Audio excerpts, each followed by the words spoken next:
Your financial advisor is lying to you. Not maliciously, but lying. And every month you listen to him, you lose money you'll never get back. I know because I listened to 3 different advisors for 47 years. They cost me everything. I'm Harold Ashford. I'm 74 years old. My net worth is $3.2 million. 9 years ago, I retired with $11,000 in my checking account and a pile of regrets so heavy I could barely get out of bed in the morning. Every penny I lost came from following the advice of licensed, credentialed, well-meaning financial advisors who had no idea what they were talking about. Sit back, this is going to hurt, but it's going to save you. April 15th, 2015, Tax Day. I'm sitting in Edward Jones with a man named Rick who's wearing a suit that costs more than my monthly Social Security check. He's got charts and graphs spread across his mahogany desk like he's planning D-Day. My 401k statement shows $247,000. Not bad for a guy who worked maintenance at the school district for 31 years, right? Rick slides a piece of paper across the desk. Harold, he says, you need to be conservative now. You're in the preservation phase of your financial journey. Preservation phase? Like my money was a museum exhibit instead of the thing keeping me alive. He recommended what every advisor recommends to people our age: bonds, CDs, treasury notes, safe investments that would give me a whopping 2.1% return while inflation ate away 3.2% of my buying power every single year. Math was never my strong suit, but even I could see that was a losing game. But Rick had credentials. He had charts. He had a corner office with a view of downtown. So I listened. My wife Margaret was still alive then. She sat beside me, squeezing my hand, while Rick explained how we needed to protect our principal. She trusted him too. We both did. That trust cost us $180,000 over the next 3 years. Before I tell you how this story ends, I need something from you. Stop for a second. Before I tell you what happened next, write this in the comments. I'm done being broke. Say it. Mean it. Because the rest of this story is for people who are ready. By 2017, Margaret was gone. Cancer took her in 14 months. The medical bills took another $43,000 that wasn't covered by Medicare. My safe, conservative portfolio had grown to a massive $251,000. $4,000 in 3 years. While my grocery bill went up $47 a month, and my property taxes jumped $1,200 a year. I was getting poorer every day, following advice from a man who drove a BMW and lived in a house I couldn't afford to heat. But Rick wasn't the worst of them. After Margaret passed, I moved my money to Merrill Lynch, met with a woman named Patricia who had an MBA from Northwestern and a wall full of certificates. She looked at my situation and said the magic words every financial advisor uses when they don't know what they're doing. Let's diversify your portfolio. Patricia put me in 17 different mutual funds. 17. Each one charging me fees I didn't understand for returns I could have gotten by stuffing my money in a coffee can. She called it strategic asset allocation. I called it death by 1,000 cuts. The fees alone ate $1,847 every quarter. Management fees, administrative fees, expense ratios, fund fees, trading fees. They had a fee for the fee that charged the other fee. Meanwhile, my account balance went sideways for 2 years, while Patricia sent me colorful quarterly reports explaining why losing money was actually a good thing because I was minimizing risk. I was 67 years old, living on $1,847 a month in Social Security, watching my life savings disappear, while a woman with perfect teeth explained why her failure was actually success. That's when I met the third advisor. This one was different. He was hungry, young, worked for one of those big box firms you see advertised during football games. His name was Trevor, and Trevor had a plan. "Harold," he said during our first meeting, "you're being way too conservative. At your age, you should be in growth mode. You've got 20 good years left. Let's make them count." Finally, someone who understood that 67 wasn't dead. Trevor put me in tech stocks, biotech, emerging markets, high growth, high risk investments that were going to turn my $200,000 into $500,000 by the time I was 75. He showed me charts that went up and to the right like a rocket ship. What he didn't show me was what those charts looked like when the market decided to take a nap. Most people click away when someone tells them they're wrong about money. You didn't. Hit subscribe. March 2020 happened. You remember March 2020. The market fell off a cliff, and my portfolio went with it. In 6 weeks, I watched Trevor's miracle strategy turn $187,000 into $97,000. I called him 17 times. 17 times I got voicemail. When Trevor finally called me back, he used the other magic phrase advisors love. "Don't panic, Harold. This is a great buying opportunity. The market always comes back." Easy for him to say. Trevor was 29 years old with a steady salary and a 401k he wouldn't touch for 40 years. I was 72 with $97,000 and a monthly budget that was already stretched thinner than gas station toilet paper. But I didn't panic. You know what I did? I fired Trevor and Patricia and the memory of Rick with his preservation phase nonsense. I took my $97,000 and went home. That night I sat at my kitchen table with a legal pad and a calculator that I'd owned since 1987. I wrote down every piece of advice every advisor had given me over 5 decades, every strategy, every recommendation, every fee they'd charged me, and I realized something that changed everything. None of them had ever built wealth themselves. Rick lived in a nice house because Edward Jones paid him a salary and commissions. Patricia drove a Mercedes because Merrill Lynch gave her bonuses for bringing in new assets. Trevor wore expensive suits because his firm rewarded him for trading volume, not client returns. Not one of them had ever taken $11,000 and turned it into millions. Not one of them had ever been 65 and broke and figured out how to rebuild. They were employees giving advice to retirees about a situation they'd never faced. It's like asking a bus driver how to fly a helicopter. That's when I met Bill. Bill wasn't a financial advisor. Bill was 78 years old, drove a beat-up Chevy Silverado, and lived in a double-wide trailer on the other side of town. But Bill had something none of my advisors had. He was worth $2.3 million. I met him at the VA hospital. I was there for a routine appointment, and he was visiting his buddy Earl, who was recovering from heart surgery. We got to talking in the cafeteria over coffee that tasted like it was brewed in 1974. Bill asked what I did for a living. I told him I was retired. He asked how retirement was treating me. I told him the truth. It was killing me, slowly, financially. That's when Bill said something that changed my life. "Harold, let me ask you something.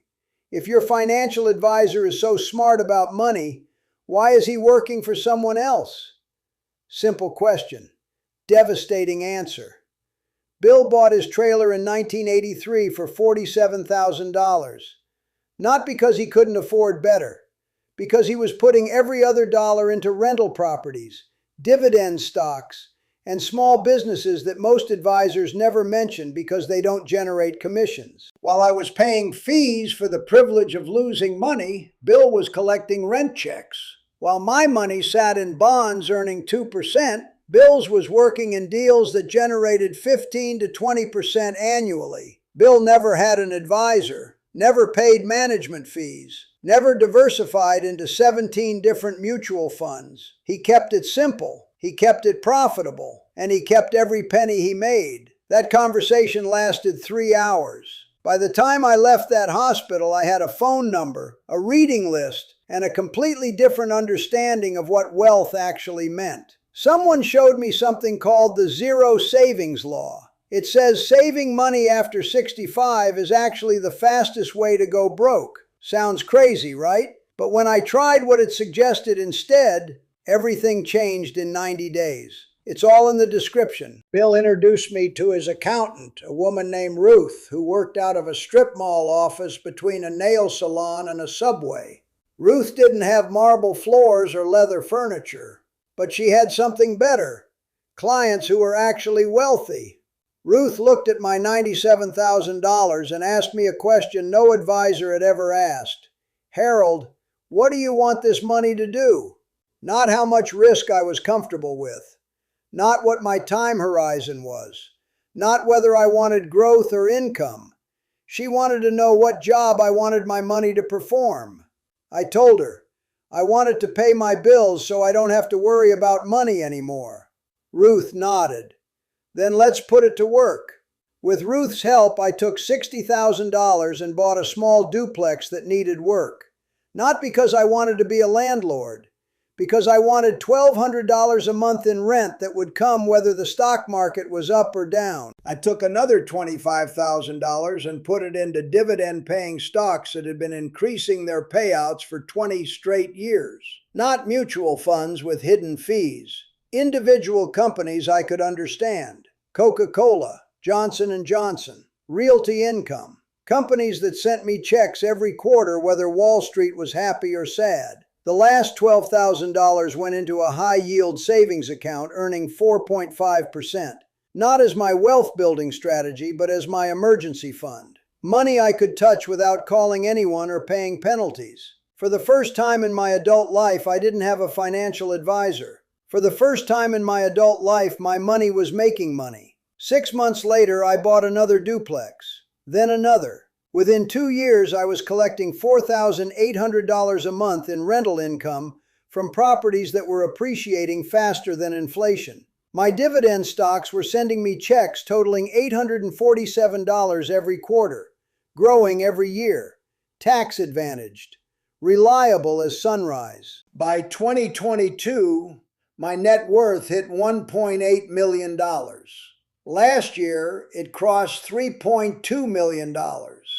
I'm 74 years old, and I'm getting richer every month. My neighbor Carl tried the same approach. Carl was 69, had $143,000 in a 401k managed by Fidelity, and was watching his account balance bounce up and down like a rubber ball. He was losing sleep, literally. His wife told me he was up at 2 a.m. checking his portfolio on his phone. Carl followed what I learned from Bill and Ruth. Bought 2 rental properties in 18 months.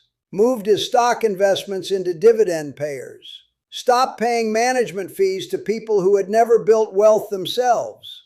Carl's portfolio doesn't bounce anymore. It grows. Every month. Predictably. He sleeps through the night now. His wife thanks me every Sunday after church. The woman at the Costco pharmacy tried it too. Sandra.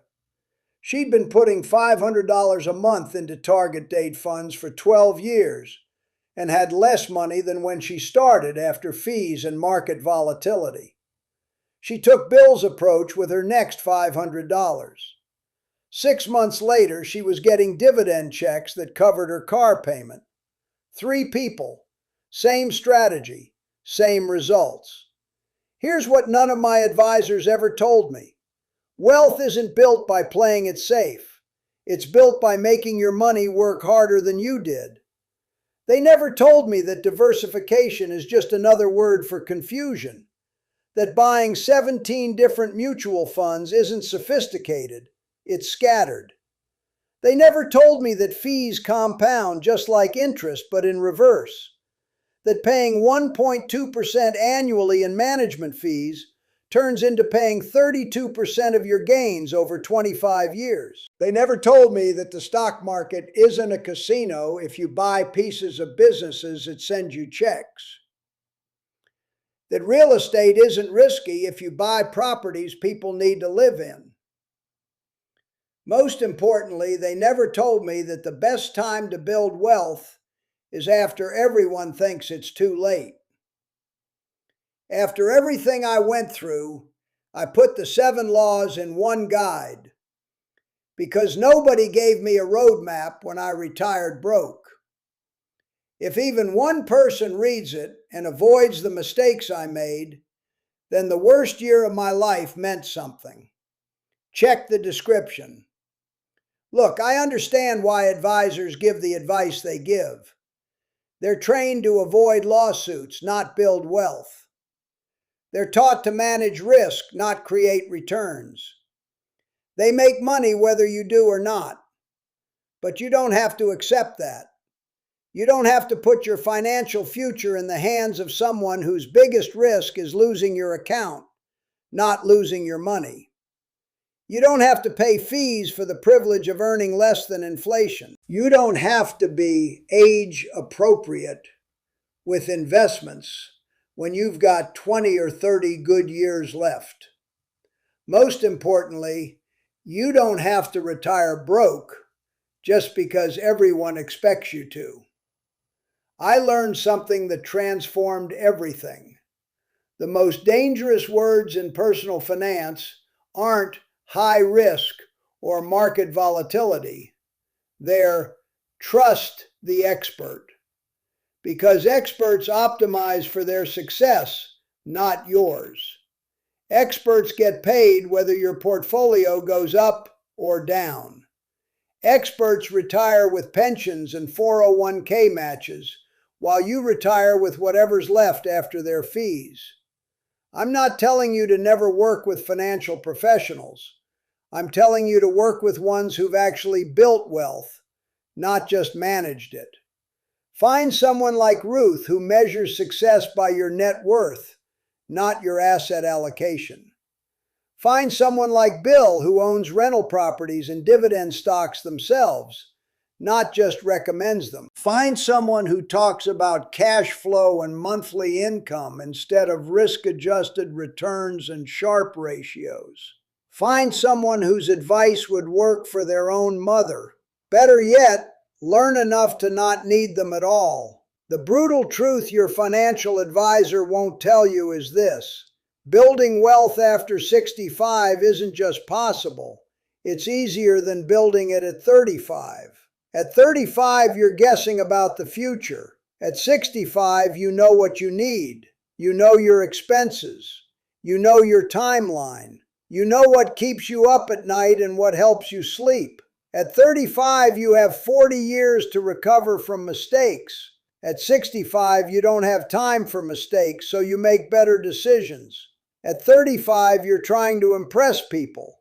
At 65, you're trying to survive and thrive. Survival focuses the mind like nothing else. The advisor industry wants you to believe that 65 means conservative, safe, scared. They want you to think preservation instead of growth. They want you to accept 2% returns because you're, quote, protecting your principal. They're wrong, dead wrong. And every month you listen to them, you get poorer while they get richer. I spent 47 years following their advice, lost everything, started over at 67 with $97,000 and no roadmap except what I learned from a 78-year-old man in a hospital cafeteria. 9 years later, I'm worth $3.2 million and growing. The difference wasn't luck. It wasn't timing. It wasn't inheritance or lottery tickets or cryptocurrency miracles. The difference was stopping the bleeding, stopping the fees, stopping the advisor-approved mediocrity that keeps you comfortable while keeping you poor. The difference was realizing that wealth flows to people who demand it, not people who hope for it. Before you go, write this in the comments. I refuse to be average, because average at 65 is broke, and you're not going to be broke. Your financial advisor isn't lying to hurt you. He's lying because he doesn't know any better, because he was trained to sell products, not build wealth, because he's never been 67 with $97,000 and a monthly budget that doesn't balance. But now you know better, and knowing better means doing better, starting today.